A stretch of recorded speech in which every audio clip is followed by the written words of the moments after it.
Hello, hello, hello, hello. Welcome back to the wrap up with myself, Jamie Talks. We're here every Wednesday at 9 p.m. Wow, Potterball is here. What a day! What a day! I remember coming here last week, guys, talking to you about being fuming about a Man City result when we were away. Went all the way to Manchester, saw us get battered, saw Lopetegui walk down the tunnel, not clap the fans, and I was fuming. Sat here last week. Um, Last night I was at London Stadium. Saw us beat Fulham 3-2. We were good in moments and obviously poor in others. I think Fulham scored quite two cheap goals, pretty much identical goals as well. Obviously, just well placed crosses from Alexander Iwobi. But yeah, other than that, lots of positives to take from last night. How are we all feeling? Was anyone at the stadium last night? Did anyone go to the game? Did anyone watch on TV? Let me know. I'm buzzing, to be honest with you. I was really happy at the game last night. Picked up a ticket last minute, decided to go, and yeah, was happy in my decision. I think early signs of Graham Potter. Obviously, since the last show, we had the Friday night game against Aston Villa, where I think we played really well. I think for like what a good 80, I say 45 minutes, and then second half, I think Aston Villa just showed their quality, and then I think last night, I think again we just played quite well in moments, and I think there was lots of positives to take away. I think for me personally, I think the biggest positive, obviously, that I've seen from Graham Potter so far is I don't necessarily want to hold this against Lopetegui too much because it might be a result of the language barrier, so to speak. But one thing that always kind of frustrated me when with Lopetegui was, how he came across in his interviews, whether that's post match, pre match, just presses in general. I always felt like he looked a bit lost or a little bit withdrawn at times, and whether that's the language barrier, like I said, who knows? But with Graham Potter, every interview that he's done so far has quite frankly been spot on. He says all the right things, and quite often I leave an interview that he's had, feeling much more positive. And I think that's good. I think having the fans on side early is important, and I think having the players on side clearly is going to be vital for his tenureship at West Ham. And let's look at the other positives of him being on board so far. I mean, obviously, in moments last night we played some really, really good football, but I think the biggest winner so far is Lucas Paquetá. He looks like the £100 million man that we've been talking about for a couple of seasons, but hasn't been here so far this year. So look at my hair; it's all over the shop, isn't it, guys? So I think I'm buzzing that Lucas Paquetá has now got 2-2 under Potterball, and I think he looks to be the biggest winner so far. But yeah, let's get into some of your comments anyway. Phil says, would you take Enciso on loan from Brighton? Available apparently. I mean, depends if we need a player there, really, doesn't it? I think the issue is when we sign another attacking midfielder, I think we've got attacking midfielders that aren't really necessarily getting minutes at the moment. People like Luis Guilherme, who's rumoured to be going out of the club. I mean, Enciso has showed quality at times. I know he had like a big injury, which kind of kept him out of the game, but it'd be definitely interesting to see if he's available, and if that means we'd have to get rid of someone, I'm not sure.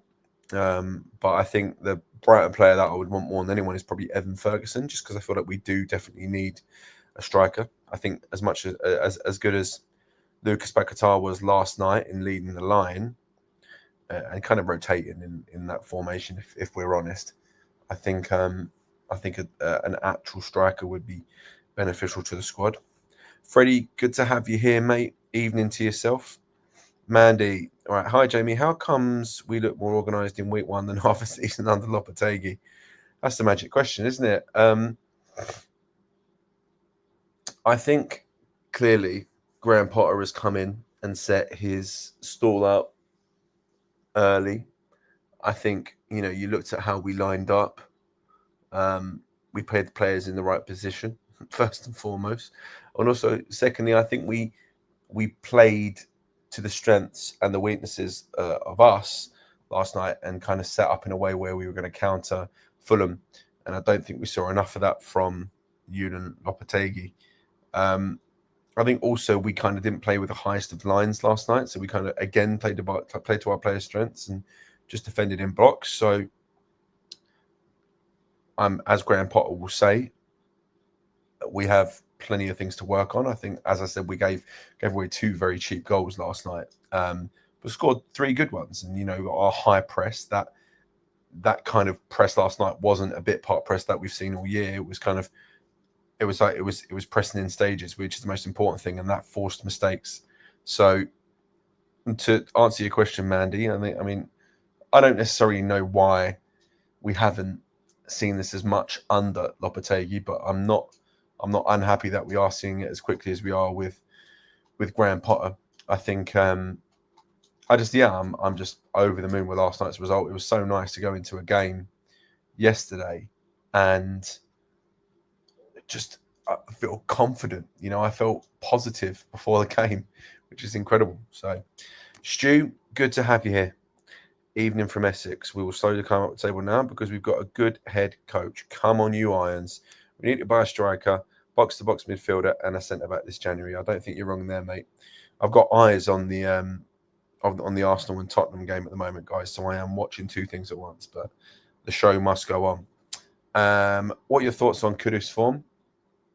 I mean, he hasn't obviously been the player that was last year, but I do think he stands to gain a lot in playing in a Lopetegui side because I think he can play to his strengths. And I thought it was interesting last night that Kudus was obviously taken off earlier in the game. There was lots of grumbles in the stadium at that, for sure, but I do think he played all right in the first half. So yeah, I think he obviously will want to improve going forward this season, especially if he sees himself getting a bigger move to a bigger club.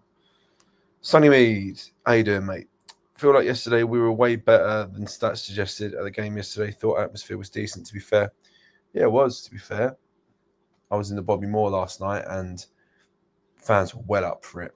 It was like, I'll be honest with you, about 6 o'clock, I was bloody shattered. I couldn't be bothered. I was so tired. Like, I had such a long weekend.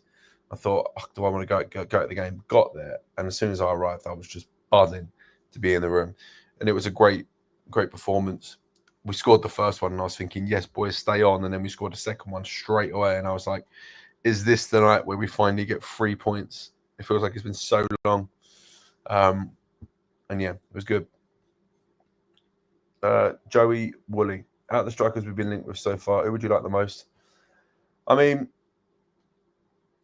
what's his name? Is it Alid Wali? I mean, I'm not 100% sure on the links with him from an ethical standpoint, just purely because I think he's a bit of a questionable guy. I think he's got a lot of allegations against him, and quite often, innocent until proven guilty, but also at the same time, no smoke without fire. So I don't know if that's the kind of personality you need within a dressing room. For me, I quite like Evan Ferguson, clearly not getting enough of a chance at Brighton right now. Awoniyi is a solid striker, did quite well for Nottingham Forest last year, but he's been kept out the side by an absolutely on fire Chris Wood. So I think Evan Ferguson and Awoniyi are like good options. My number one option would be Jonathan David. Anyone who follows me personally on social media would have seen the content and videos that I've made about Jonathan David in the past. I think he'd obviously be. I imagine competition for him would be a lot higher than most other people, but it would be a top signing for sure. But yeah, I mean, obviously now I feel.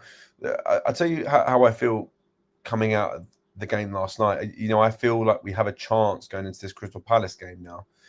I all season I've kind of felt like we're going into games and I just felt like we weren't going to score or even challenge against the opposition. And it's just so refreshing to to now feel like we can go into this Crystal Palace game at home on the weekend, and they're not in the best of form. We got a new manager bounce. I'd say we've put in 2 solid performances so far. Aston Villa, it's no shame to lose to them in the cup. I think we held a good account of ourselves. And then last night, again, as much as there's things to improve on, we looked dangerous last night. We looked dangerous. And again, Fulham are comfortably a top half Premier League side as well. So they're no mugs. I think they're better than Palace as well.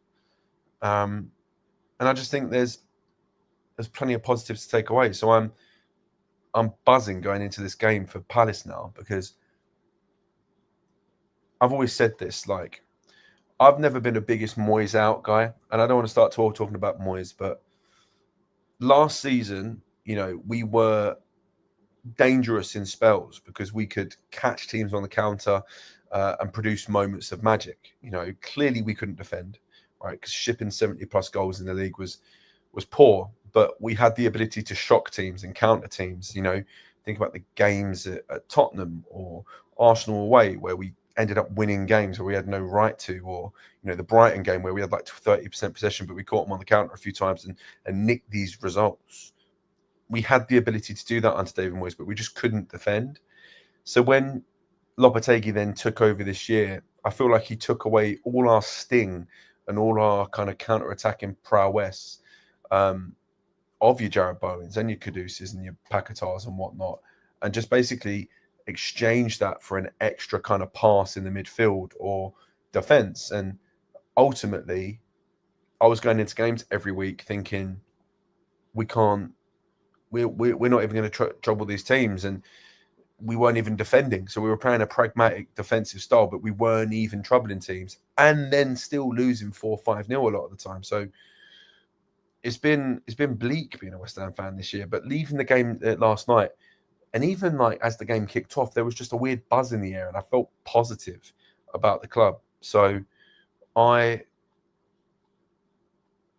buzzing, and I'm now fully on board Potterball. I'm a full believer, and I just hope that we can keep going on. I think there was one moment last night where I'll be honest, I was impressed, but I was super impressed when I saw Souček drag the ball back and take someone out of the game completely, nearly break a Fulham player's midfield ankles. I was like, this is not the Thomas Souček that I am aware of. He's in the top. He's in the bottom 10% for progressive passes and all sorts in Europe of all midfielders. So not used to seeing that kind of ball control from Thomas Souček. Well, I wasn't complaining. So clearly, Graham Potter is a bit of a magician, getting him doing things like that. Right. I wasn't planning on going. I wasn't planning yesterday on going, but after the Villa game, felt like I had to go and loved it. I agree with you, Sonny, mate. Thing is, David, it feels like every window big clubs are interested in him, but never put a bid in. The thing is with David, yeah, okay, feel like we should have at least have a go, even if it's ambitious. Well, yeah, I mean, for sure. I mean, it depends on the cost, doesn't it? I suppose. Like, if rumours would have you suggest that obviously we put in a big bid for Duran, which was obviously pushed back, and it would be good to just get a player that's kind of an age. I think Jonathan David is 24, 25, scores bags of goals. I think he's in like the top 10 in Europe for goals scored over the last few seasons. It'd be just interesting to get someone like that in, especially adding them into a front line of like, a Paquetá, Kudus, a Jarrod Bowen when he's back fit. I think, it's a real like exciting prospect. So yeah, I would love it. Damien, good to have you here, mate. I've converted religion in the past few days. I now practice Potterism. Top man. Damien, I trained my 3 kids in that. From John, top man. We have to get 2 signers bang on, centre forward and a box to box, centre forward and a box to box midfielder. As poor as we've been in the last few months prior to Potter, I've always maintained the talent is there, and we're not that far away. Damien, Murdoch is the future, bro. See you at church on the weekend. What I want to know though, guys, is who was? Oh my god, I'm going to type this one out. I can't type for shit at the moment. Who was your player of the week last night? Let's get this one out. Player of the week. What am I talking about? Player of the match. Jeez, I can't get my words out, can I? Who was your man of the match last night? I'd be intrigued to know who your man of the match was. I'll give it a few seconds just for people to give their thoughts in here. I'm going to be honest. I think the biggest winner, as I said at the start of this, clearly Lucas Paquetá. I mean, his performance last night was great.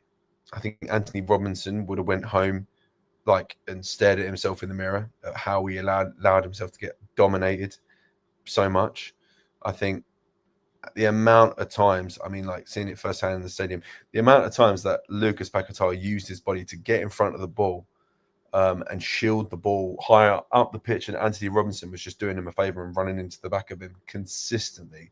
The amount of times that happened, I lost count. I think it was about 3 or 4 times in the second half alone. So Anthony Robinson would have been pissed going home on the team bus. I fluttered between Paquetá and Alvarez, but a few honourable mentions in there for sure. Soler, is that Soler? I'm assuming. I must admit, I think I was behind the finish when Soler finished it for the first goal, and it was incredible technique. Oh, have Tottenham just given away a penalty? Anyone watching live? Oh, they have. So yeah, I think it's Soler or Paquetá for me. I think Soler's finish was incredible technique, caught it well. It was everything you expect from a technical Spanish midfielder, if you know what I mean. So props to the both of them. Good to see him start to play well as well, because, came in, good reputation in Spain, done well or done okay in PSG. It's the reason he got the move, and then came to West Ham, and he's looking to carry on. So I know there's no obligation to buy in his contract. So whether he's playing to stay at PSG, I'm not sure. But either way, I thought he had a good performance last night. Who do you want to see the club sign? I get a few more questions in there. Let's let everyone go. Right, so who do you want to see the club sign this window?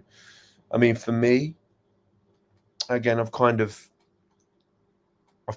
alluded to it already. I think someone like an Evan Ferguson would be great. Jonathan David would obviously be great. I think Evan Ferguson has obviously done it in the Premier League over a shorter period of time, and is young. I think the fact that Potter's worked with him before is kind of impressive, and he probably had his best days at Brighton under Graham Potter. So I think in that regard, it would be good to get him in. But of course, we'd be happy to get in Jonathan David if that was even possible. If we push for John Duran, obviously he's been playing well this season, scored some big goals, had quite an unfair red card as well the other week as well. So yeah, I'd be interested to know who you guys want to bring into the club. Damien, let's get through your comment here, mate. Soler is growing on me as he is versatile and Potter is flexible with systems, so I think he'll be an asset. But bar the goal, I didn't see a man of match performance, but I would keep him. He looks happy. Loved Alvarez and Souček's commitment and determination. Soler was very good, but Paquetá loved playing in that deeper role, and we so need him enjoying football again. Man of the match, Paquetá for me. Mandy, speaking to the choir there, I agree with you there. I'm intrigued by this Banzuzi guy. Seen the Babbling Irons guy, did a thread on him. Looks like exactly what we need.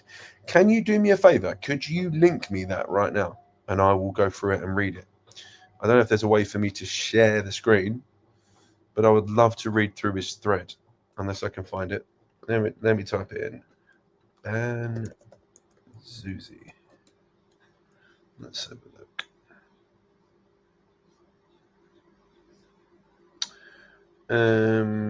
Banzuzi's talk Monaco. No, I can't see it. Here we are. Okay. Nice. Believe it or not, I don't think I follow this Babbling Irons guy. Let me give him a follow now. I've never I've never come across him. Okay, so yeah, let's have a read about this Spanzuzi guy. So he's Netherlands under 21. Could this be answer to West Ham's dysfunctional and immobile midfield? All 6'3", 190 centimeters, 11 mil. Matches played. What? Matches played 1,574. He's played 1,500 matches and he's 19. How does this make sense? Okay. I'm going to read through the rest of this thread later, but I'm intrigued for sure. I would lean further towards keeping him for the right price. Yeah, Damien, I think if we're talking about Soler there, who knows? We're Arsenal about to score. Declan Rice, what a player, by the way. Imagine how good we'd be if we had him back. Either way. Yes, Soler was great. I think, obviously, no obligation to buy. The more he puts in performances like that, the more it's going to be harder to get him out of the club.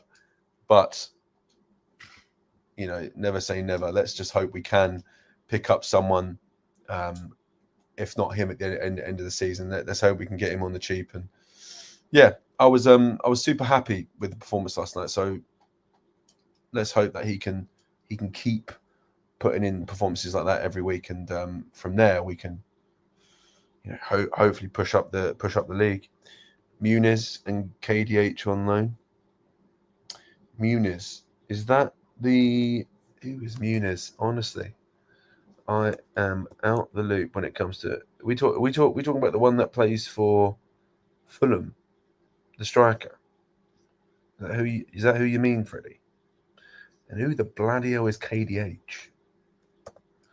KDH. Oh, Keenan Dewsbury Hall. Okay, interesting. Yeah, I mean, it's not a bad signing for sure. Ben Chilwell from Chelsea. I think if we get a fit Ben Chilwell, I think Ben Chilwell starts for most teams in the league. The problem is that he's never fit. He's never fit. He's perennially injured, and I think that's the worst thing about it. I feel for Ben Chilwell because he's clearly good enough. Like he's put in multiple top performances for club and country over the last few years, but he can't seem to keep fit for whatever reason. So yeah, it's not the worst signing in the world if we do get a fit Ben Chilwell. We got the men's played in matches wrong way around for Banzuzi. Right, that makes sense. So he's played 19 matches, got 1,500 minutes. Okay, gotcha. New manager Matt Bounce was there for Everton. It's all downhill now. Come on, you can't say it's downhill for Everton. That's that. Moyes done incredible things for his football club, man. Come on, let's be fair. The one that plays for Fulham. You want Muniz from Fulham? I don't know how easy it would be to get him out of there. Oh my God, I'm going to absolutely butcher this pronunciation. I'm intrigued by that Arokadare guy. Is it Arokadare? Arokadari? Not sure. 6'6", mobile, good finisher, good on the ball. 18 goal contributions in 21 games, 13 goals and 5 assists. Interesting. I'm going to be honest with you. I have no idea who that is either. Arokadari. Here we go. Tolu Arokadari. Who's he play for? Genk. Are you telling me that you're watching the Belgian Super League week in, week out, Damien? How do you know about this guy? I need to know. Is it Twitter? Is it YouTube compilations? Because I just don't believe that you're watching Genk. And if you are, fair play. Shout out Troge. Bring back James Ward-Prowse from Nottingham Forest. I love James Ward-Prowse. I really hope that he can find. I really hope that he can kick on his career, because I think it hasn't necessarily worked out for him at Nottingham Forest, and I think he was good for us last year. Like, he was Mr. Consistent, like, he put in lots of average performances week in, week out. I say average, but like I mean like a good like 7 out of 10 performance like on a weekly basis. And realistically, that's all West Ham need. They need a Mr. Consistent, and they also need an option, someone with like the ability to put in like immaculate dead ball kind of from set pieces and things like that. So I would love to see him come back for sure. Whether that's even a possibility, I'm not 100% sure. They have good stats in them city leagues. Possible, yeah, to be fair, Mandy. Damien, it's a name that got brought up to me, Jamie. Fair enough, Damien. I just, again, no idea. I kind of want to look up how to say his name properly. Let's have a look at him. So he's got, 21 matches, 13 goals, 4 assists, 2 yellow cards. Let's have a look. So looks like he's having a solid season. So, yeah, I need to check him out.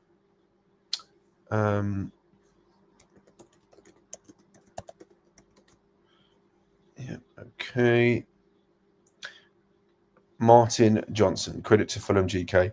Yeah, Bernd Leno's going to have a night to forget last night, isn't he? I think made a big mistake at the end of the game. Kind of by that point, Fulham were really under the cosh and put the game a little bit too far out of their reach. So I'm not complaining. It's good to see it happen for us. One thing I will say is I don't know if the game was on TV. I haven't actually watched it back. How close was the offside call in the first half for the Max Kilman goal? Was he far off? Because it looked very close in the stadium. Thoughts on Cummins guy from Celtic? Record is very good, but is Celtic B and their equivalent of a high standard non-league? I think, the guy's very young. I mean, he's 18 years old. You got to think like we spent 30 million on Luis Guilherme, another 18-year-old who hasn't necessarily got his opportunity at West Ham. So I think anyone of that age who's coming into the football club will probably end up going into like the youth kind of system at West Ham, and whether that's with a view to him going into the first team in the future, who knows? But I mean, he's doing very well. I've seen that he's got some good stats in the UEFA.